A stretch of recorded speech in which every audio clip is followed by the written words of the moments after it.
이사야 29장 1절에서 8절. 이사야 29장 1절부터 8절입니다.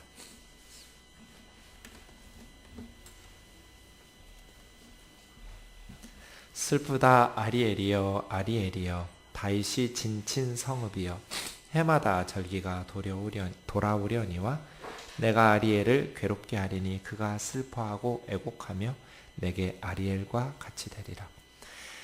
내가 너를 사면으로 둘러 진을 치며 너를 애워 대를 쌓아 너를 치리니 내가 낮아져서 땅에서 말하며 내 말소리가 나직이 티끌에서 날 것이라. 내 목소리가 신접한 자의 목소리같이 땅에서 나며 내 말소리가 티끌에서 짓거리리라.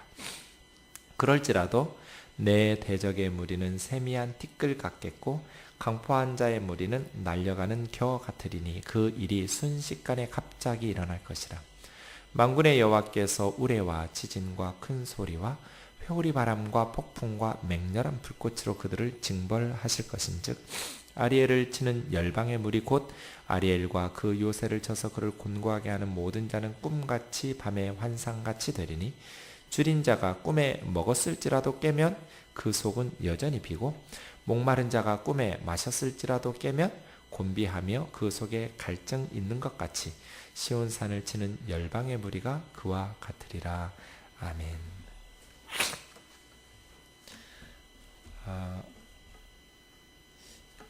이사야서 오늘 본문은 이제 아수르 단락이라고 하는 28장에서부터 33장까지에 있는 본문인데요. 29장 오늘 말씀이 지난주 그전주 계속 보았던 28장의 메시지에 이어져서 주시는 메시지입니다. 본문에 보면 아리엘이라는 단어가 많이 반복됩니다. 성경에 잘 나오지 않는 사람 이름도 아리엘이라는 사람이 족장 중에 있기도 했었는데요. 엘은 하나님이잖아요. 아리라는 말이 제단이란 뜻이에요. 화로. 그래서 하나님의 제단 그런 뜻이죠. 하나님의 번제단 이런 것처럼. 그래서 문맥에 보면 예루살렘이에요. 하나님의 번제단 성전이 있었던 예루살렘을 아리엘이라고 부르는 것이죠. 아리라는 말이 또 이렇게 암사자라는 단어 뜻도 있어요. 보통은 그냥 보통 명사로 하면 사자거든요. 암사자. 그래서 하나님의 암사자를 히브리 말로 아리엘이라고 말하기도 해요. 어쨌든 여기서는 이제 문맥상 보면 예루살렘을 가르쳐요. 8절에 보시면 시온이라는 단어가 나오죠. 아리엘 아리엘 계속 이렇게 부르다가 8절에 가면 시온 예루살렘을 의미하는 단어입니다. 슬프다 아리엘이여 아리엘이여. 슬프다라고 번역된 말은 후이라는 말이어서 우리말로 하면 아이고 아이고 이런 정도로 해석할 수 있는 단어가 호이입니다. 슬프다. 장례식장에 가서 이렇게 탄식할 때 의성어거든요. 아이고 하는. 아리엘을 향해서 선지자가 지금 탄식하고 있죠. 슬프다 아리엘이여 아리엘이여. 왜요? 다윗의 진친 성읍이여. 원래 이 예루살렘은 여부스라는 가나안 족속이 살고 있었는데 여호수아의 군대가 정복 못했어요. 왜냐하면 산 높은 곳에 있어서 정복하기가 쉽지 않았어요. 유다 지파가 정복해야 될 도시였는데 예루살렘을 정복하지 못하다가 이 예루살렘을 정복해서 이스라엘 땅으로 삼고 수도로 삼은 사람이 다윗이에요. 다윗이 여부스족을 예루살렘에서 정복하면서 몰아내고 이스라엘의 수도로 삼죠. 다윗이 높은 산꼭대기에 있는 도시니까 이렇게 굉장히 정복하기가 어려웠을 텐데 다윗의 진친 성읍. 다윗이 예루살렘을 정복할 때 예루살렘을 진치면서 보통 이런 예루살렘 같은 경우는 워낙 정복하기가 쉽지 않으니까 주변에 이렇게 망대를 쌓아요. 오랜 시간이 걸리겠죠. 2, 3년 걸리기도 하고 그래요. 몇 달씩 걸리기도 하고. 그렇게 해서 예루살렘을 중심으로 삥 둘러서 벽을 쌓아요. 성벽을. 그렇게 더 높이. 그럼 이제 위에서 예루살렘을 아래쪽으로 쏘아버리니까 그렇게 정복하는 거거든요. 진을 친다라는 것은 사실 그런 의미고요. 오늘 이사야 29장이에요. 1절에서 8절인데요. 오늘 문맥에 보면 예루살렘이 지금 포위되고 있다라는 것을 암시해 주어요. 실제로 이사야 선지자가 사역하던 동안에 예루살렘을 포위했던, 이게 지금 아수르 단락이라고 그랬잖아요. 주전 701년에 히스기야 왕 때인데요. 아수르의 대군이 예루살렘에 성벽을 쌓고 더 높이 진을 치고 포위하고 있었어요. 아마 그런 상황 속에서 이 메시지가 주어진 것 같아요. 북이스라엘은 멸망했고 이제 아수르가 남쪽 유다 예루살렘까지 정복하려는 국가적인 위기 상황에서 이사야 선지자를 통해서 메시지 주는 거죠. 그럴 때 예루살렘 사람들이 우리가 지난 시간에 보았듯이 어떤 식으로 살고 있었냐면 28장 15절 보세요. 14절 예루살렘에 있는 이 백성을 다스리는 리더들이 오만했어요. 얼마나 교만했냐면 우리는 사망과 언약해왔고 수올과 맹약하였은즉 넘치는 재앙이 밀려올지라도 우리에게 미치지 못하리니 우리는 거짓을 피난처로 삼았고 허위 아래 우리를 숨겼습니다. 이렇게 큰 소리를 뻥뻥 치고 있었어요. 우리는 이미 사망하고 다 약속했어. 우리 죽이지 않기로. 넘치는 재앙이 밀려와도 우리는 죽지 않아.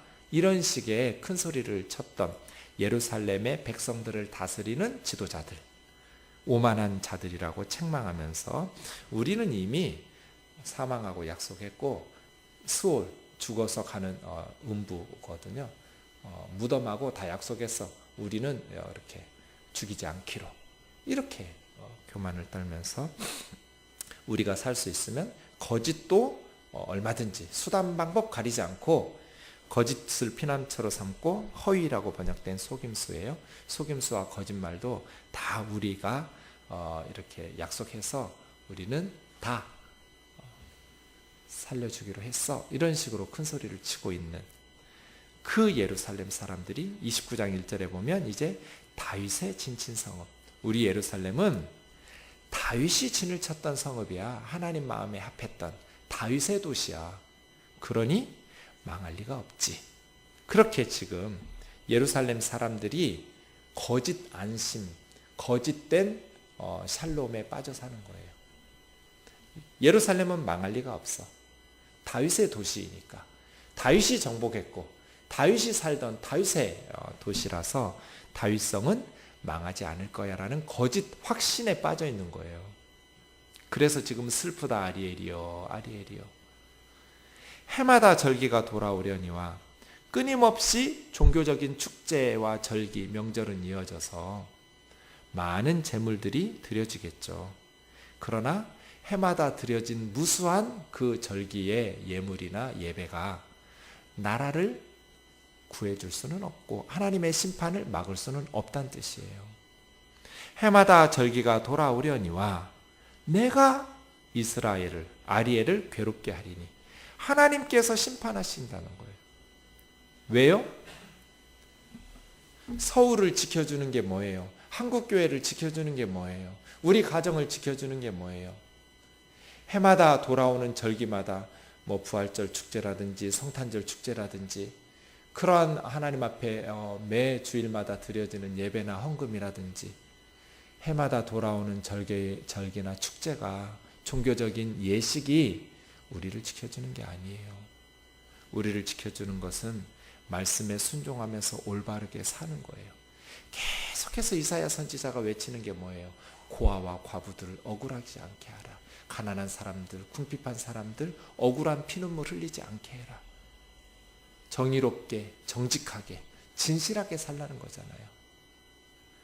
매일매일의 삶 속에서는 하나님의 말씀 짓밟고 우상과 짝하고 거짓을 일삼으면서 살면서 해마다 절기가 돌아오면 종교적인 축제와 찬양과 뭐 예배와 예물 계속해서 드리면서 그러니 우리 아리엘, 이 하나님의 제단은 망하지 않을 거라는 거짓 확신 속에 빠져 사는 예루살렘 사람들 말이에요. 그러나 이사야 선지자는 본인도 놀랐을 거예요. 예루살렘을 하나님이 치신대요. 내가 아리엘을 괴롭게 하리니 그들이 슬퍼하고 애곡하며 내게 아리엘과 같이, 여기서 이제 워드 플레이죠. 하나님에게 번제단처럼 불태워질 거라는 거예요.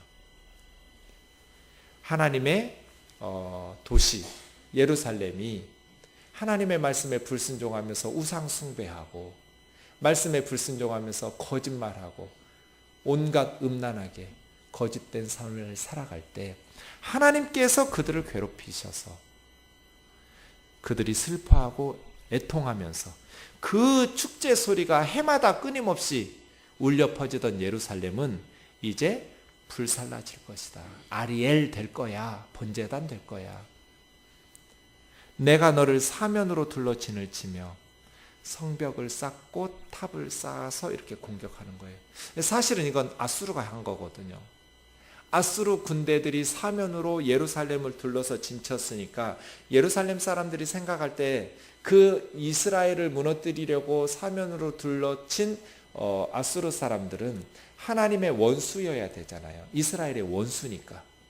그런데 지금 하나님께서는 내가 너희 예루살렘을 사면으로 둘러 진쳤다고 말씀하시면서 그 아수르의 군대가 하나님의 대리자라고 말하는 거잖아요. 그죠?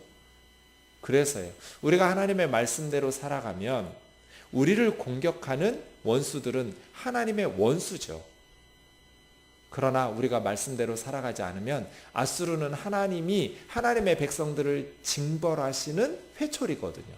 심판의 도구셔서 하나님께서 애워싸서 사면으로 진치고 하나님께서 징계하신다라는 거예요. 예루살렘은. 내가 진쳤다. 내 원수가 진치고 아수르가 진친 것이 아니라 저 아수르는 나의 대리자이다. 내가 진친 거야. 라고 선지자 통해서 말씀하고 계신 것이죠. 그리고 나서 4절이요. 네가 낮아져서 땅에서 말하며 예루살렘이 큰 소리를 뻥뻥 쳤잖아요. 좀 전에 우리 28장 14절 15절 나는 사망하고 약속했어. 수호라고 맹약했어. 넘치는 재앙이 밀려와도 우리에게 미치지 못해. 그렇게 교만하게 큰 소리 쳤었는데 이제는 땅바닥까지 떨어져서 낮아지게 될 것이다. 너희의 말소리가 나직히 티끌에서 날 것이다. 개미 소리처럼 아주 그냥 땅바닥에 납작 엎드려서 예루살렘의 자존심이 짓밟히고 땅에 떨어져서 그렇게 개미 목소리처럼 마치 너의 목소리는 신접한 자의 목소리같이 땅에서 나며 내 말소리가 티끌에서 짓거리리라. 얼마나 자신 없고 그냥 희미한 목소리인지 그냥 무당들의 복화술처럼 무슨 말 하는지 잘 모르고 무당들은 이렇게 말하면 저 말이 무슨 말인지 또렷하게 들리지도 않을 만큼 그렇게 무당의 복화술처럼 땅바닥에 내동댕이 쳐져서 너희는 낮은 목소리로. 그래서예요. 그렇게 큰 소리를 치면서 우리는 아리엘, 하나님의 제단, 다윗의 도시, 하나님의 백성, 날마다 하나님 앞에 해마다 축제로 영광 돌리는 예배자라고 말하면서 거짓 확신에 빠져있는 이들에게 이사야 선지자를 통해서 하나님께서는 내가 심판하는 거야. 아수르는 나의 원수가 아니라 나의 대리자야. 라는 충격적인 메시지를 전하는 것이죠. 그럼 그 아수르는 어떻게 될까요? 그리고 그 아리엘, 예루살렘의 하나님의 백성들은 어떻게 될까요? 영원히 그렇게 멸망하고 끝날까요? 그리고 아수르는 영원히 그렇게 행복하게 승리의 맛에 취해서 그렇게 살아가게 될까요? 그럴 리가 없죠. 그래서요, 5절. 그럴지라도 이러한 절망적인 상황 속에서 목소리도 크게 못 내요. 아수르가 짓밟으니까. 이방인들이 짓밟고 있으니까 예루살렘 지도자들 그전에는 그렇게 큰 소리 쳤지만 이제는 뭐 개미 소리처럼 땅바닥에 기어다니면서 그냥 무슨 신접한 사람이 복화술 하듯이 무당 헛소리 짓거리듯이 그냥 웅성거리고 그냥 살살살살 이 정도밖에 못하는 절망적인 상황 속에서도 그 말이에요. 너의 대적의 무리 아수르겠죠. 예루살렘을 무너뜨리려 하는 대적의 무리는 세미한 티끌같이 아주 작은 티끌처럼 하나님께서 순식간에 분쇄시킨다는 거예요. 먼지처럼. 아수르를, 이스라엘을 징계했던 그러한 사람들을 하나님께서 그 대적을, 그 강포한 자의 무리는 날려가는 쭉정이처럼 그렇게 심판하신다는 거예요. 이런 일이 순식간에 갑자기 일어날 것이다. 순식간에 예루살렘의 원수들을 하나님께서 분쇄하실 것이다. 그래서 찌꺼기처럼 날려가는 쭉정이처럼. 6절이요. 만군의 여호와께서 우레와 지진과 큰 소리와 회오리 바람과 폭풍과 맹렬한 불꽃으로 그들을 징벌하실 것인즉, 하나님께서 예루살렘을 고통스럽게 했던 하나님의 회초리로 사용되었으나 그들의 그 교만과 그들의 포악함을 인해서 하나님께서 그 아수르를 징벌하실 것인즉, 아리엘을 치는 열방의 무리 곧 아리엘과 그 요새를 쳐서 곤고하게 하는 모든 자는 꿈같이 밤의 환상같이 되리라는 거예요. 그 무리들이 꿈꾸는 것 같이 될 거라는 거예요. 이게 무슨 말이냐면 8절이요. 굶주렸던 사람이 꿈에 배불리 먹었다고 해서 깨고 나서 배부른 거 아니죠. 깨고 나면 그 속은 여전히 비어있고, 목마른 사람이 꿈에 많은 물을 마셨다고 해서 깨고 나서 목마름이 사라지는 거 아니죠. 깨고 나면 곤비하여 그 속에 갈증이 있는 것처럼, 그렇게 아수르의 사내립이 예루살렘을 포위하고 그렇게 막 예루살렘을 무너뜨리려고 했던 이 모든 것이 꿈속에서 일어난 사건처럼 한순간에 사내립의 군대가 사라질 거라는 거예요. 하나님께서 개입하시는 순간.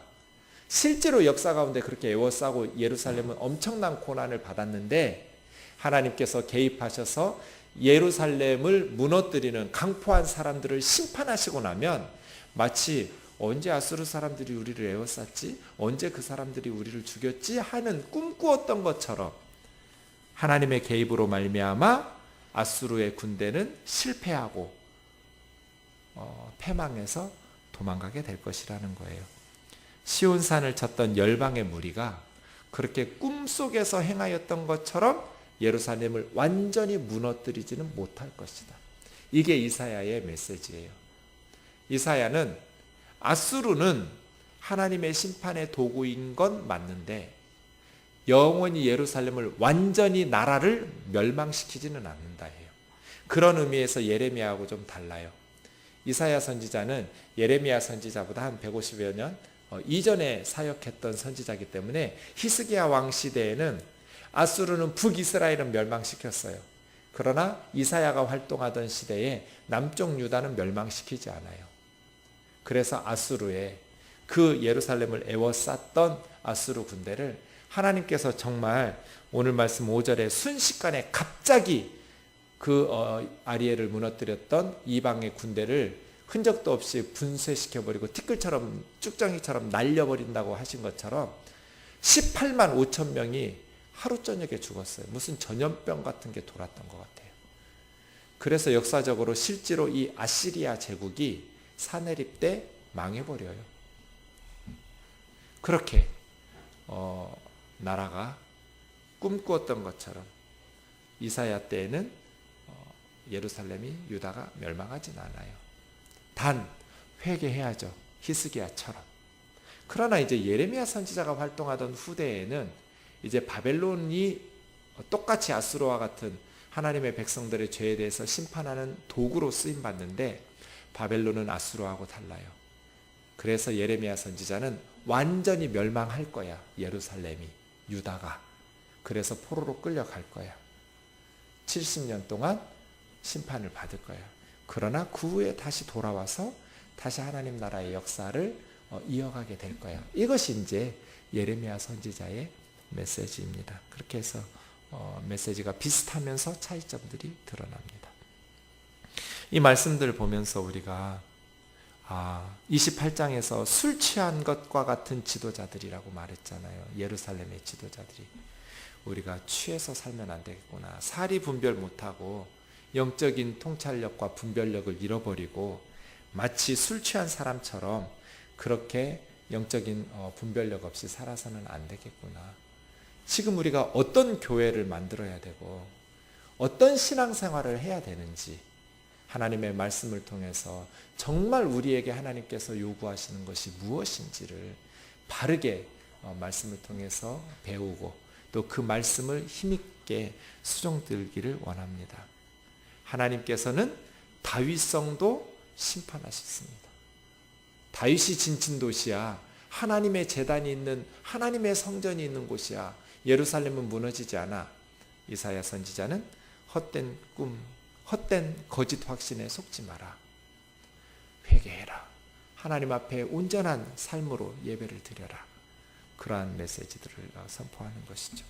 한국 교회에 적용해 보면 우리가 하나님을 믿는 그리스도인들이니까 한국 교회가 무너지지 않아. 한국 교회는 아리엘, 하나님의 번제단이야. 거짓 확신에 속지 마라. 하나님께서 심판하신다. 그래서 저는 말씀 묵상하면서 이단들이 신천지나 하나님의 교회나 이러한 이단들이 교회 다니는 성도들 수십만 명을 빼앗아 갔잖아요. 이것이 꼭 아수르 같다. 하나님을 모르는 거짓 세력이죠. 심판의 세력. 그런데 한국 교회를 향한 엄청난 경고, 한국 교회를 향한 엄청난 회초리. 이러할 때 우리가 하나님 앞에서 정말 우리 자신이 말씀 앞에 바르게 살지 못한 것들에 대해서 회개하고 돌이켜서 하나님 앞에 회개할 때 하나님께서 아수르를 순식간에 갑자기 분쇄해서 티끌처럼 날려버리시듯이 때가 되면 하나님께서 신천지를 또 거짓 이단들을 순식간에 갑자기 분쇄해서 티끌처럼 날려버리시고 한국 교회를 다시 회복시키시고 구원하시는 그러한 은혜가 있기를 원합니다. 그러려면 우리가 바르게 회개하고 바르게 말씀에 삶을 순종하면서 살아야겠죠. 그래야 하나님의 구원의 희망의 역사들을 읽어갈 수 있습니다. 이 오늘 본문이 극단적이죠. 앞에서는 심판의 메시지, 충격적일 만큼 거짓 확신에 빠지지 마라. 그러나 뒤에는 구원과 희망의 메시지. 너희가 완전히 땅바닥까지 굴욕을 당한 후에 티끌처럼 낮아져서 개미 소리처럼 그렇게 이방인의 압제 가운데 굴욕을 당한 후에 그러할지라도 내가 다시 절망 속에서 회복시키고 순식간에 너희를 구원할 거야 라는 메시지. 우리가 지난주에 말씀 보았듯이 하나님은 지혜로운 농부처럼 농부가 개간해서 땅을 고르게만 하지 않죠? 때가 되면 씨앗을 뿌려요. 씨앗을 뿌릴 때 그냥 다 똑같이 대충 뿌리지 않죠? 씨앗에 따라서 뿌리는 방법이 달라요. 어떤 씨앗은 뿌리고 어떤 씨는 심고 또 추수할 때도 다 똑같이 그냥 추수하지 않죠? 각각 곡식에 따라서 다른 방식으로 추수를 하고 그렇게 탈곡을 하죠. 하나님께서 적당한 방법으로 하신다고. 이것이 이사야의 메시지였어요. 하나님께서 이스라엘을 다루실 때도 항상 심판만 하시지 않아요. 항상 은혜와 사랑을 베푸시기만 하시지도 않아요. 적당한 방법으로 다루셔요. 우리도 마찬가지겠죠? 하나님께서 우리의 삶을 이끄시고 인도하실 때 지혜로운 농부처럼 항상 땅을 고르고만 있지 않아요. 시간이 되면 씨앗 뿌려요. 항상 씨앗을 뿌릴 때도 똑같이 뿌리지 않아요. 사람마다 제각각 다르게 방식으로 다루시는 것이죠. 네, 그래서예요. 마지막 이사야가 28장 끝에서 뭐라고 했어요? 하나님의 경영은 기묘하며 지혜는 광대하니라. 하나님의 기묘하고 광대하신 지혜. 이런 이사야의 말씀들이 상상이나 했겠어요? 하루아침에 18만 5천 명이 죽어서 아수르가 물러날 줄은, 꿈처럼 사라져버리고 정말 아무 일 없었던 것처럼 예루살렘이 회복되리라고는 상상도 하지 못했을 거예요. 하나님의 경영은 기묘하고 하나님의 지혜는 광대하다고. 우리가 하나님 앞에 심판도 구원도 하나님의 손에 있으니 세상에 애굽을 의지하거나 세상을 의지하는 건 어리석은 것이고 오직 하나님을 신뢰하면서 하나님 앞에서 우리가 해야 될 게 무엇인가? 말씀을 바르게 배우고 우리의 삶 속에서 말씀을 바르게 순종하여 살아가면서 바르게 살지 못하는 우리의 모습 또 다른 이들의 모습을 보면서 회개하고 기도하고 그렇게 하나님 앞에 살아갈 때 역사의 희망, 시온을 향하신 하나님의 계획은 완전한 멸망과 심판이 아니니까 하나님의 구원과 회복을 바라보면서 믿음으로 나아갈 수 있기를 원합니다.